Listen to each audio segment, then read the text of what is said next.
Bob Charette from the Hortense Historical Swordwork Guild. Nicole Allen from the Chicago Swordplay Guild. Leo Lastray from the Chicago Swordplay Guild. Kyle Siegel from the Therian Arts, Texas. Mark Cooter here in Austin. Thank you, Austin. And Christopher Von Stryver from Ritterlich, which I say completely wrong, from San Antonio. And the defenders, all from the Southern Academy of Swordsmanship. They are Timothy Delry,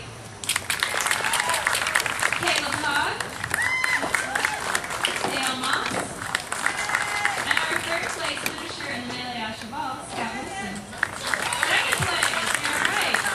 I don't do scoring, I just say stupid things. And on that note, I'm going to turn the mic over to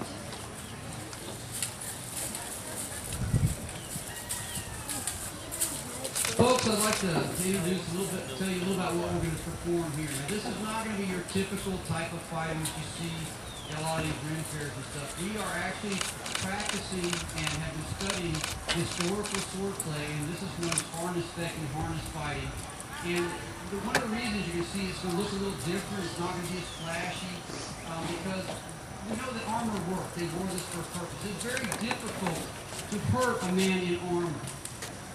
Armor is very functional. It allows you a certain amount of freedom of movement, but it protects you very well. And as a result, the type of scoring that we're going to be using on this is scoring that they would have used back then during their practice in order to encourage you to use proper technique. So when your life is on the line, you actually do it correctly. Now, as far as scoring, I'll give you an example. If I could get Greg to step out here. Greg is in very good harness in many parts, but he's lacking some very important pieces. So if I want to attack Greg, I have several good places I might want to put my point. Anywhere in here. In here. If I was made to get something in here.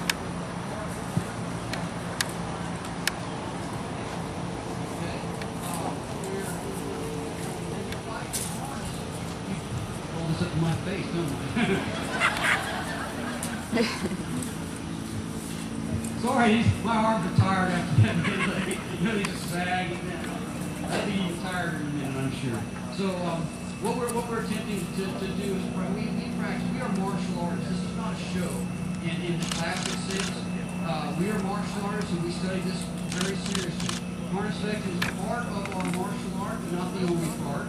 And if you want to find anything else more about it, we have cards available at the Darker Armor tent, and far back at the back end will be we'll have tent set up, we'll have the armor set up after our final bout this afternoon. So if you want to come by and look at the armor and learn about it, and learn about what we do, please feel free to come by. Now, our arts also involve unarmored combat, and I guarantee you that our unarmored combat is the equal of anything you've ever seen come out of Japan, China, or Korea.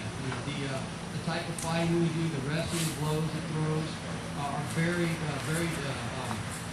sophisticated and work very well. And we're redeveloping this art because during the time that these arts were being used, they wrote books about how to do it. And we've been able over the last few years, about the last 10 years, to lay hands on these books and have them translated into English and other languages from their original language, and they're being studied and practiced all over the world. And our arts are gaining momentum at all times. And we're looking forward to displaying some of the more esoteric parts of them. This is not something that's going to save your life in an alley, but the training that we do will. Greg, would you like to say anything? I'd just like to, first of all, again, thank Scott for inviting us down. Thank all of you for coming. Otherwise, it would have been a presentation.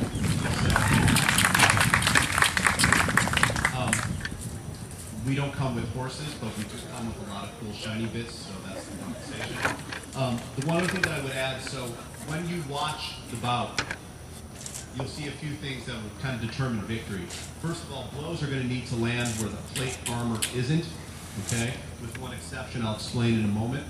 So where the mail is here, point can go in here, sword cut can go in there, as long as it doesn't hit plate armor, and we'll count that as a point.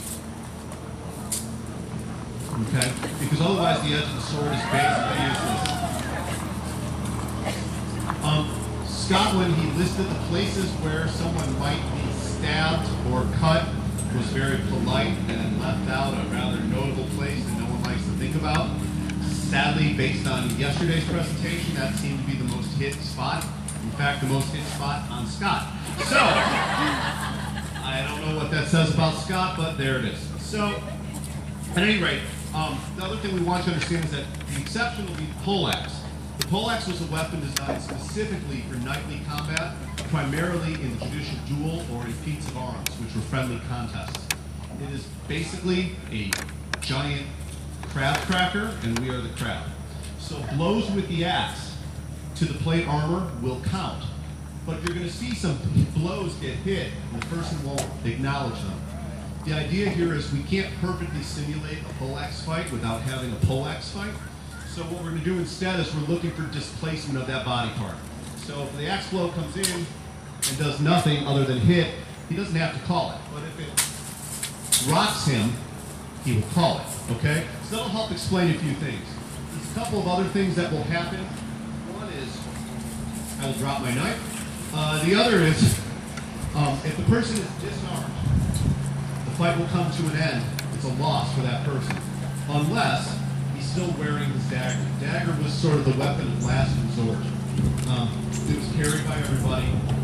Many judicial duels ended up with both armored combatants on the ground wielding the dagger.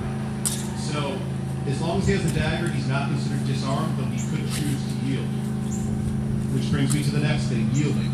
Opponent can yield to another at any time for any reason.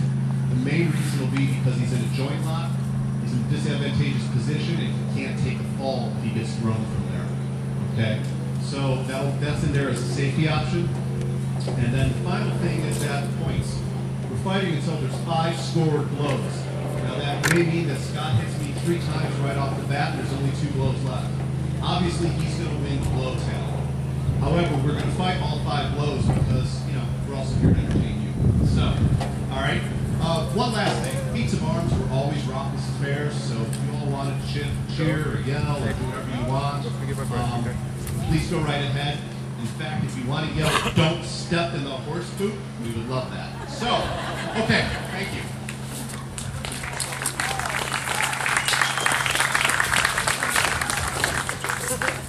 So as was mentioned, we got the Venets, and we're about the tenants here and the Venets over here. The Venets are challenging the people here at home. And first up, we got Bob Sherritt, and he's going to be wielding a nice longsword. So can we get a good shout? There we go. And he has challenged Scott Wilson. We're good.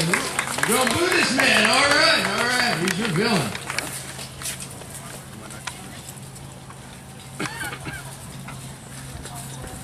Now, some wonderful things to look at when they actually combat is look at their footwork.